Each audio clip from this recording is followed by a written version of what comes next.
Metropolis is a German film that was released in 1927. This is a Fritz Lang film, so um, a lot of expressionism.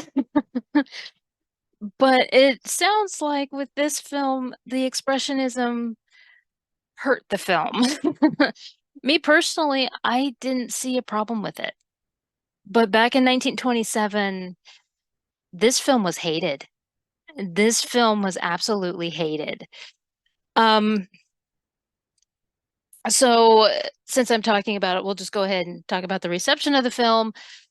Uh, First of all, the length of the film was abs that was one thing people had a real problem with. The special effects people loved. People loved the special effects. Those have, I mean, people still love the special effects of this film. They have stood up the test of time. One name in particular caught my attention. H.G. Wells, who is known for writing The Time Machine and The Invisible Man, he said that the film was foolish and silly. Now, the length of the film, uh, the original was 153 minutes. And now, when I saw that, I was like, no wonder people were screeching about it. Now, later on, of course, in later years, there were movies that had intermissions. I couldn't find if this movie had an intermission. Yeah, that's pretty long for a silent film. And so, and I will put in the description box the because this film went through changes in its lengths when it was released and different time, like in 1927 to 2010. And it has gone through several restorations as well in those times. And the other thing to understand is that there is footage that is lost, such as a monk scene. While I was watching, it didn't seem to I would not have known that there was a monk scene, but I think part of that has to do with the restoration process. And yeah, I would have never known that there was a monk scene. So when it comes to the story itself, of course, this is a futuristic story, and you have this city known as Metropolis, and uh, it you have like it's much like what you would consider like first class, second class, like aristocrat, I should say aristocrat, and then middle class, and then lower class. And so you have like the underground workers who are working uh, to make all these machines work the city.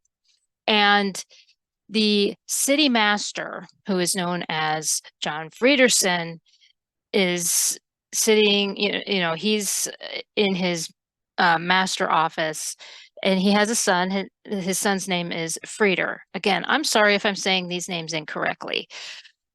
A lot of German names. I just be aware of that. His son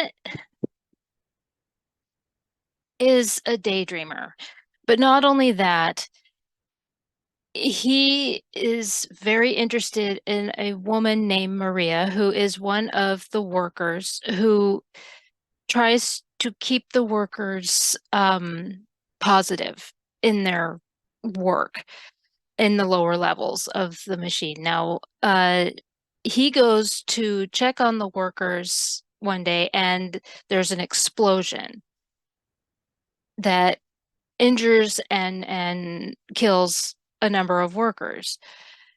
When this happens, Frieder has this hallucination that the machine is actually this temple, and this uh and the workers were being fed to this monster. Well, the hallucination stops, and he sees all these workers are being uh, carried away, and he hurries to tell his dad about what happened. At the same time, there is a foreman who goes to uh, Fredersen, who again is the city master, because there were secret maps on these workers. So all these dead workers who had secret maps on their person now are now being brought to Fredersen. And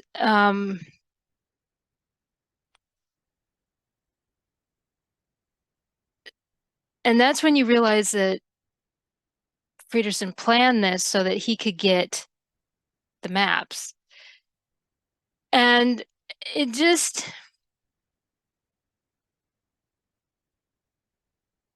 it, it just pretty much continues on from there, seeing how the city Metropolis falls into chaos because of Fredersen's own undoing and everything. And of course, this is the movie that has the famous uh the woman who dances uh semi-nude and everything. And yeah, she was Brigitte Helm who did that. And now, interestingly enough, the landscapes that you see in this movie were inspired by New York uh, with an Art Deco concept. And even when you look at the poster, it's very Art Deco and everything. And now a lot of the actors in this movie said that shooting this movie was so draining because Fritz Lang demanded so much from this film. Now, I've critiqued other movies, and that really wasn't the case. So something about this movie, he was putting all his eggs in the basket for this movie, and so I'm not sure what it was about this movie that he was so set on.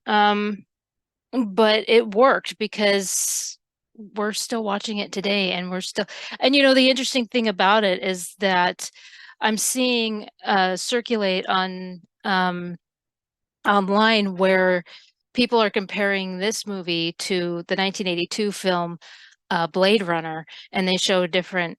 And yeah, it's funny how that happens sometimes because uh, of course, Tim Burton is a big fan of German expressionist films. So there are a lot of YouTube channels that show the different uh, comparisons, and so I'll try to find one and point that out, but and post it in the comments. I mean, in the description box. But anyway, back to this. So the special effects included miniatures, and there was a mirror illusion with a camera effect that made it look like the actors were actually sitting next to the miniatures. Of course, that is used a lot these days. Well, not so much now because they're dependent on CGI, but feels like it anymore. And so, but anyway, as a whole, this film, it's one of my top favorite in the probably in the top five favorite silent films. It is a masterpiece. Uh, I mean, just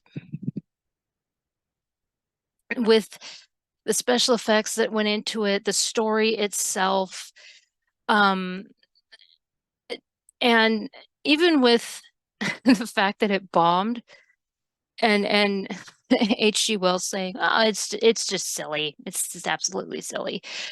And even though we don't have the full movie anymore, it's still a great film. So anyway, this is Metropolis. It's a German film. It was released in 1927.